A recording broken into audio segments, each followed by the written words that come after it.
우리나라 이제 IMF 때 2,000원까지 왔었습니다. 환율은 84% 확률로 계속 오르게 되어 있습니다. 내년에는 1,600원 또 1,700원 계속 오를 것이다. 왜냐하면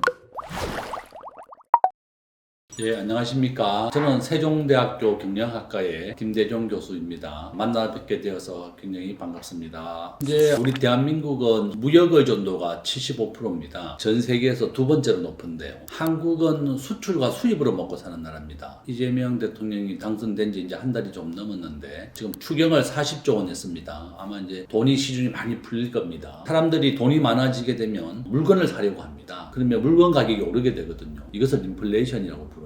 우리 경제학자들은 시중에 돈이 많이 풀리면 그것이 인플레이션의 가장 큰 이유다 이렇게 교육을 하고 있고, 원래 당초에 정부가 기준금리를 좀 인하해서 한국은 현재 2.5%고 미국은 4.5%예요. 미국보다 우리나라가 은행 이자가 더 낮습니다. 원래 이제 2.5에서 2.0까지 내려서 경기를 이제 부양하겠다 이렇게 했었는데, 이번에 민생지원금 40조 원이 풀리게 되면서 시중에 돈이 많이 풀리게 됩니다. 문재인 정부 이후에 이제 이재명 대통령이 당선됐는데 미국과의 교류를 잘 유지하고 교역을 하는 것이 가장 중요한 상황이다. 대한민국은 매년 1,000조를 수출하고 900조를 수입해서 100조 원씩 매년 무역 흑자입니다. 그러니까 작년에 2024년 기준으로 우리나라가 100조 원 무역 흑자를 냈습니다. 85조 원이 미국에서 낸 겁니다. 우리가 지금 중국에서 돈을 버는 게 아니고 다 미국에서 돈을 벌고 있다. 너무 많은 미국의 돈을 무역 흑자를 냈기 때문에 트럼프가 우리나라의 방위비도 10배 올려달라. 현재 우리나라는 2조 원 내는데 20조를 올려달라고 얘기하고 있고, 우리나라는 국방비가 국가 예산의 10%입니다. 우리나라 예산은 올해 기준으로 한 660조쯤 되거든요.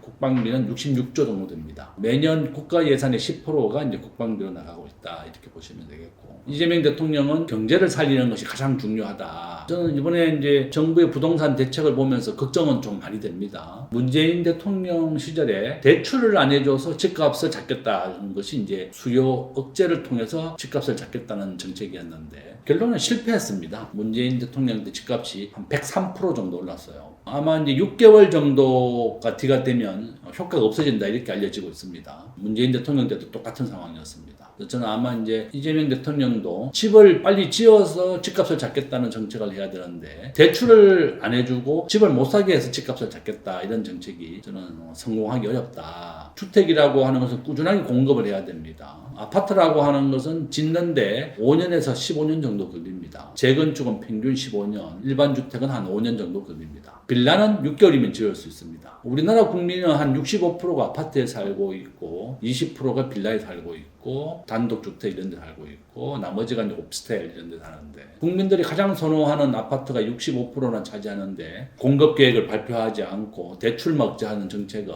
집값을 크게 올릴 수도 있다. 오히려 그런 것이 이제 가장 큰 우려다. 우리나라 경제가 잘 이끌어갈 수 있도록 이재명 정부가 잘 해야 되겠다 이렇게 말씀을 드립니다. 차트를 보면서 좀 말씀드리면, 제가 이제 우리나라의 서학 분석을 이제 해본 겁니다. 강점을 한번 보시면 대한민국은 전 세계에서 1등이 많습니다. 스마트폰 보급률 세계 1등입니다. 전 국민의 스마트폰을 다 가지고 있고, 통신 인프라 세계 1등, 전자정부도 세계 1등, 대학 진학률 세계 1등입니다. 우리나라 80%가 대학을 진학하고 있습니다.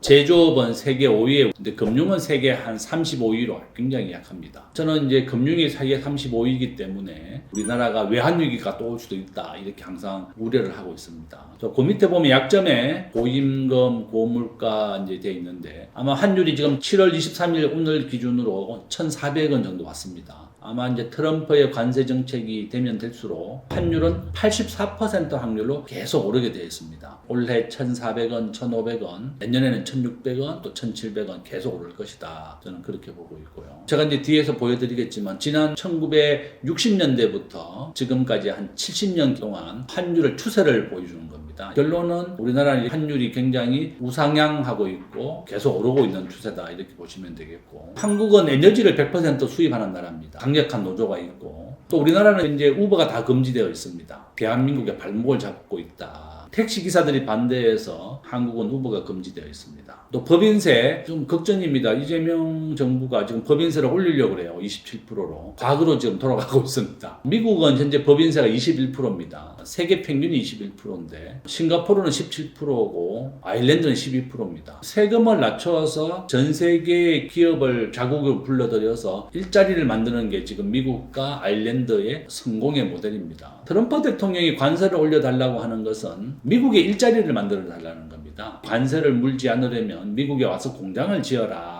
미국에 공장을 지어서 미국 사람들 고용을 창출하라. 이것이 가장 큰 목표입니다. 삼성전자는 텍사스의 반도체 공장을 현재 짓고 있고 2026년도에 완공이 됩니다. 약 60조 원을 투자했습니다. 현대자동차 30조를 투자해서 자동차 공장을 추가로 짓기로 했습니다. 이와 같이 트럼프의 25% 관세를 맞지 않으려면 미국에 공장을 지어라는 게 이유다. 이렇게 보시면 되겠습니다. 법인세 지금 올리겠다고 예고가 되어 있습니다. 상속세 60%입니다. 주식과 관련돼 있는 소득세 기준 지금 50억인데 10억으로 낮추겠다 그래요. 이재명 정부가 이제 돈을 많이 푸는 정책을 해야 되기 때문에 돈이 부족하다 보니까 세금을 더 많이 걷겠다. 종부세 지금 올리겠다고 그럽니다. 공정시가액을 60%에서 80%까지 올려서 종부세를 더 올리겠다 이렇게 예고가 되어 있습니다. 아마 집을 가진 사람들 종부세 올까 이제 걱정이 많을 것 같아요. 밑에 보면 해외 직접 투자 유출액이 유입보다 2배 많다고 되어 있습니다. 직접 투자라고 하는 것은 한국에 공장을 짓고 일자리를 만들어주는 게 직접 투자고, 간접 투자라고 하는 것은 한국의 주식과 채권을 사는 걸 간접 투자라고 부릅니다. 잘 아시다시피 삼성전자는 절반이 외국인 지분입니다. 또 국민은행은 80%가 외국인 지분입니다. 이와 같이 외국인들이 국민은행 지분을 많이 가지고 있지만 지분을 누가 많이 가지고 있는가 중요한 게 아니라 그 기업이 어느 나라에 있고 어느 나라 국민을 고용하고 있느냐, 그게 중요한 겁니다. 롯데라든지 국민은행이 다 우리나라에 있습니다. 직접 투자를 많이 해야지 공장을 짓고 사람을 고용하는데 유입보다 유출이 2배나 많다고 그랬습니다. 재작년엔 5배나 많았습니다. 우리나라 삼성, LG, 현대, 대기업, 또 중소기업, 미국, 베트남, 인도까지 지금 진출해 있습니다. 공장을 계속 옮기고 있습니다. 그러니까 대학생 취업률이 85%밖에 안 됩니다. 우리 자녀들 취업을 절반밖에 못 하는데 자녀 잘못이 아니라 국가의 잘못이 크다. 우리가 대학을 공부시켰으면 대졸자에게 맞는 일자리를 만들어줘야 되는데 정부가 좋은 환경을 만들지 못하고 기업을 억제게 되면 기업이 다 공장을 옮겨버리는 겁니다. 그래서 나는 항상 정부에 촉구합니다. 아일랜드는 법인세가 12%입니다. 전 세계에서 가장 낮고 대신에 애플, 마이크로소프트, 메타, 페이스북 전부 다 아일랜드로 본사를 옮겨서 1인당 국민소득이 12만 달러입니다. 우리보다 3배 정도 더 높습니다. 싱가포르 17%입니다. 법인세. 미국 15%까지 낮추겠다고 얘기도 했습니다. 전 세계가 법인세를 낮춰서 공장을 유치해서 일자리를 만들어주는 게 세계적인 추세입니다. 저는 이제 이재명 대통령도 좀 그렇게 좀 했으면 좋겠다. 교수는 그래도 이제 다른 사람들보다는 좀 자유롭습니다. 자기가 하고 싶은 얘기를 좀 해야 된다. 일반 직장인들은 하기가 굉장히 부담스럽죠. 정부 정책에 대해서 이제 경제학자들은 세금을 낮춰서 세계적인 기업을 불러들여와서 성공한 모델, 아일랜드, 싱가포르, 미국 같은 그런 걸 따라야 된다. 이렇게 조언하고 제언한다. 좀 수용을 좀 해줬으면 좋겠고, 우리나라의 기업이 자꾸 떠나는 이유가 세금 문제라든지 강력한 노조라든지 주 52시간 문제 이런 게 굉장히 약점입니다. 미국은 잘 아시다시피 이번에 공무원들도 11만 명을 해고했습니다. 일론 머스크하고 트럼프가 공무원들을 11만 명 해고했는데 미국은 공무원도 해고를 할 수 있습니다. 국가 예산 안 주면 자동 해고입니다. 미국은 코로나 때 메리어트 호텔 직원의 90%를 해고했습니다. 기업은 언제든지 해고가 자유롭고 채용이 자유롭습니다. 그래서 90% 해고했다가 코로나가 극복됐을 때 100% 다시 채용을 했습니다. 미국은 정규직, 비정규직 구분 자체가 없습니다. 우리나라는 지금 전체 근로자의 절반은 정규직이고 절반은 비정규직입니다. 2년마다 교체를 해야 되는 겁니다. 왜냐하면 한국은 노동법이 굉장히 강력한 나라라서 경영상의 어려움만 해고가 가능하고 나머지 이유로는 근로자를 해고할 수가 없습니다. 미국은 반대입니다. 공무원도 해고를 할 수가 있고 흑자기업도 언제든지 해고가 할 수 있습니다. GM 공장이 호주 공장을 폐쇄했습니다. 군산 공장 폐쇄했습니다. 우리나라 3M 나주 공장 근로자들이 월급 올려달라 파업을 하니까 폐쇄해버렸습니다. 완전 한국에서 철수했습니다. 이와 같이 전 세계적인 기업들은 근로자들이 너무 강력한 노조를 만들고 기업에 대해서 반대하면 문 닫아 버립니다. GM 부천 공장 문 닫을 수도 있다 이렇게 지금 얘기하고 있죠. 그러면 자동차 산업 우리나라에 가장 많은 일자리를 만들어내는데 크게 영향을 받을 겁니다. 요점은 기업과 근로자가 상생을 해야 됩니다.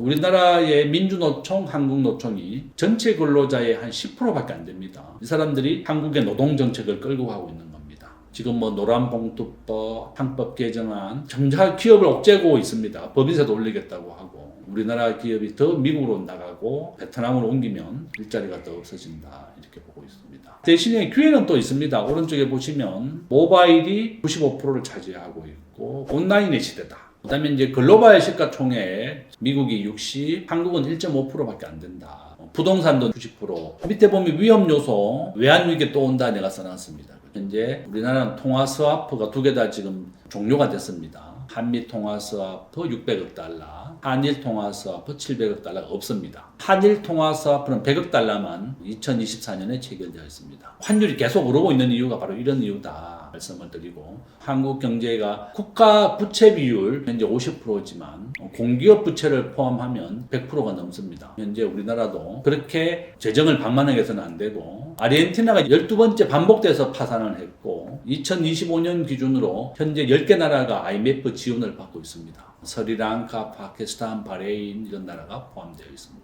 결론은 우리가 제조업의 강국이지만 금융은 세계 35위로 낮은 나라고 환율이 계속 오르고 있고 또 무역으로 먹고 사는 나라이기 때문에 언제든지 이런 금융위기도 올 수 있다. 이런 금융위기 우리 경험해봤습니다. 97년도에 부동산이 한 70% 폭락을 했었거든요. 대기업의 절반이 무너졌습니다. 이거 보시면 이제 2022년도 세계 GDP입니다. GDP는 집계하는데 한 3년 정도 걸리기 때문에 이게 가장 최근 자료이고 한국의 지금 GDP는 1.6조 달러 정도 됩니다. 제조업은 미국, 중국, 일본, 독일, 그 다음에 한국입니다. 가운데 있는 영국, 인도 이런 나라는 관광, 금융으로 먹고 사는 나라다 이렇게 보시면 되겠고 국제 결제에서 우리 원화가 사용되는 비중은 보시면 없습니다. 한국은 아마 한 35위, 40위 정도 된다 이렇게 보고 있고 한 0.1% 정도 됩니다. 한국은 GDP는 10대 강대국이지만 금융은 이렇게 취약한 나라다 이렇게 볼 수가 있고 돈이라고 하는 게 우리 사람 몸의 피와 같은 존재입니다. 그러니까 우리가 몸은 건강한데 피가 돌지 않고 피가 약하다 이제 이렇게 보시면 되겠고 이거는 이제 전 세계 GDP의 한국이 1.9% 정도 된다는 거고 오른쪽은 주식시장에서 한국은 1.5%다 이런 걸 보여주고 있는 겁니다. 미국은 전 세계 주식시장의 60%를 가지고 있습니다. 최근에 이제 또 달러에 연동한 온라인 화폐도 이제 하고 비트코인도 기축통화국으로 만들겠다 이렇게 하고 있습니다.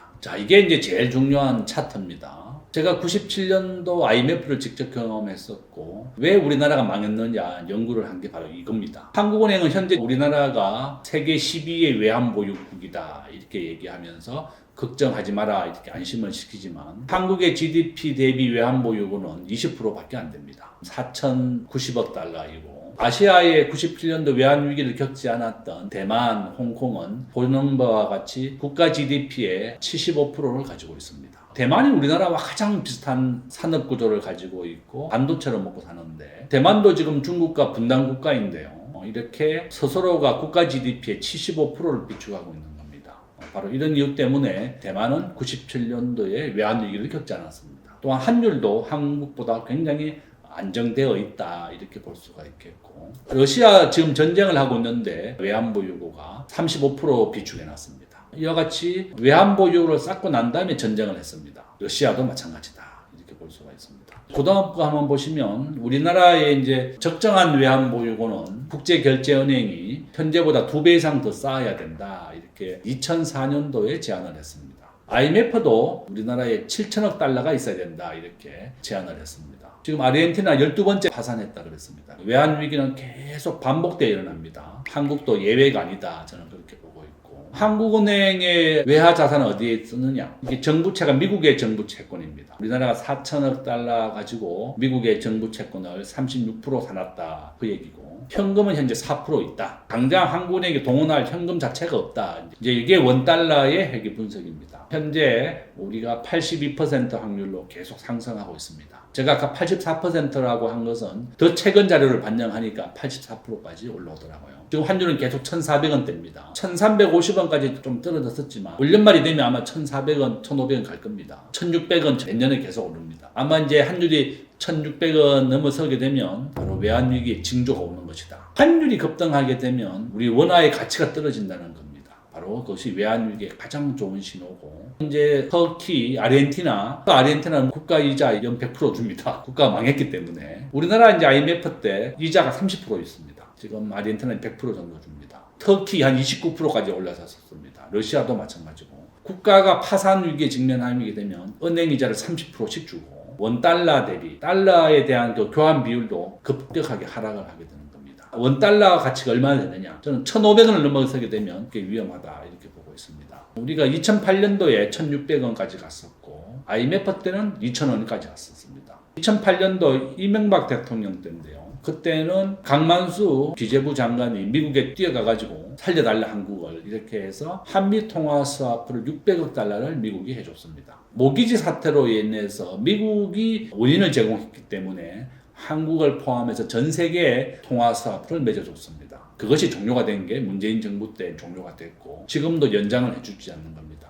미국은 한국이 잘 살고 계속 자기들에게 도전하는 것을 바라지 않습니다. 작년에 우리가 1,000만 명 가까이 일본을 방문했는데요. 어쨌든 우리는 일본과 좀 더 친하게 지낼 수밖에 없습니다. 우리가 일본보다 더 잘 살고 우리가 일본보다 더 부강하다 그러면 우리가 일본과 안 친해도 되지만 아직은 우리가 일본과는 교류를 해야 됩니다. 한일 통화 스와프를 좀 맺어놔야지 우리가 안심이 됩니다. 우리가 지금 1인당 국민소득은 일본을 이겼습니다. 우리가 36,000달러, 일본은 35,000달러입니다. 우리가 일본보다 더 잘 산다. 그렇지만 일본은 기축통화국입니다. 전 세계에서 두 번째로 외환보유고를 많이 가지고 있는 나라입니다. 또 일본은 엔화를 가지고 석유를 사올 수 있습니다. 외환위기라고 하는 것은 석유를 사올 때 결제를 못하게 되면 외환위기가 나는 겁니다. 우리가 금 모으기 운동을 한 것도 달러가 없으니까 금으로 결제를 한 겁니다. 그것이 바로 외환위기다. 그래서 결론은 저는 정말 일본을 미워하지만 우리 국민들이 가장 많이 일본을 방문하고 있습니다. 결론은 빨리 미국과 한미 통화 스와프, 또 일본과 한일 통화 스와프를 좀 맺어놓으면 좋겠고, 두 번째는 외환 보유고를 빨리 비축을 해라. 우리가 매년 100조씩 돈을 버니까 이것을 좀 외환 보유고를 하는 좀 비축을 해야 되겠습니다. 대만은 그 어떤 나라도 믿지 않고 스스로가 충분한 외환 보유고를 비축합니다. 대만은 1945년도 해방될 때 장개석이가 중국 본토에서 쫓겨났습니다. 자기들이 2천만 명밖에 안 되지만 어떻게 하면 다시 이제 잘 살 수 있냐. 그래서 스스로가 외환 보유고를 비축하고 대만 달러를 안정시켰습니다. 우리 한국도 통화 스와프를 믿지 말고 충분한 외환 보유고를 쌓는 것이 가장 중요하고 또 정부의 역할이다. 만약에 환율이 1,500원, 1,600원 오르잖아요. 그럼 내가 가지고 있는 자산도 똑같이 달러 베이스로 올라가게 되어 있습니다. 제가 하는 얘기는 저 역시도 우리나라가 금융위기를 겪지 않게 해야 되는 겁니다. 제가 이렇게 하는 이유는 한국은행하고 정부에 촉구하는 겁니다. 외환보유고를 빨리 9천억 달러 모아라는 게 지금 내 이유이고, 두 번째는 우리 국민들 스스로가 대비를 하자. 글로벌 주식이 62 미국이고 한국은 1.5%밖에 안 됩니다. 그러니까 주식을 투자하는 비율도 90%는 미국, 10%는 한국. 나는 1등 주식만 사라고 얘기합니다. 현재는 엔비디아, 삼성전자이고, 이 종목이 바뀌게 되면 1등에 다시 바꾸면 되는 겁니다. 현재 하이닉스 시가총액 200조, 삼성전자 400조입니다. 절반을 따라왔다. 삼성전자도 긴장해야 되겠다 이렇게 말씀을 드립니다.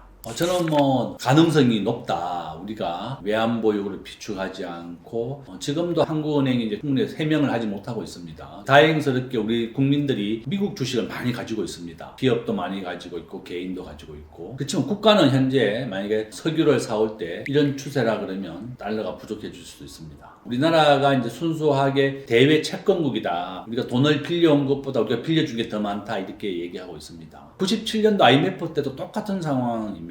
우리가 돈을 빌릴 때는 한 3%로 빌려서 이 돈을 가지고 또 동남아시아나 다른 나라에 빌려준 것도 많이 있습니다. 6%로 빌려줬습니다. 그런데 이게 갑자기 환율이 올라가게 되니까 감당을 할 수가 없었던 겁니다. 우리가 3%로 빌려왔던 거 막 7%씩 올라가게 되니까 우리가 빌려와서 좀 더 높게 빌려줬었는데 빌려올 금액이 너무 올라가게 되니까 이제 파산했었던 거죠. 가장 큰 원인 중에 하나가 단기 채권, 1년 안에 갚아야 되는 채권이 너무 많았던 거다. 이렇게 볼 수가 있습니다. 이제 보면 BIS가 이제 국제결제은행입니다. 유동외채라고 하는 것은 단기 채권의 2배를 유동외채라고 부르고 외국인 투자액은 우리나라 전체 시가총액이 현재 3,000조인데 외국인들이 3분의 1을 언제든지 빼갈 수 있다. 이렇게 가정을 한 겁니다. 그렇게 계산을 했을 때 정확하게 9,200억 달러가 나옵니다. 그러니까 현재 적정한 외환보유고보다 우리가 절반 이하가 부족하다. 이렇게 볼 수가 있는 겁니다. 바로 이런 이유 때문에 금융위기가 만약에 온다면 당연하다. 저는 그렇게 얘기하고 있는 거고 현재 우리나라는 외환보유고가 좀 부족하고 두 번째는 우리가 무역 의존도가 75%입니다. 세계에서 두 번째로 높습니다. 한국은 수출과 수입으로 먹고 사는 나라인데 이렇게 외환보유고를 비축하지 않은 것은 잘못된 거고 세 번째는 현재 한국은 통화스와프가 2개 다 없습니다. 한미, 한일 2개 다 종료가 된 상황이다. 가장 큰 위험한 요소다.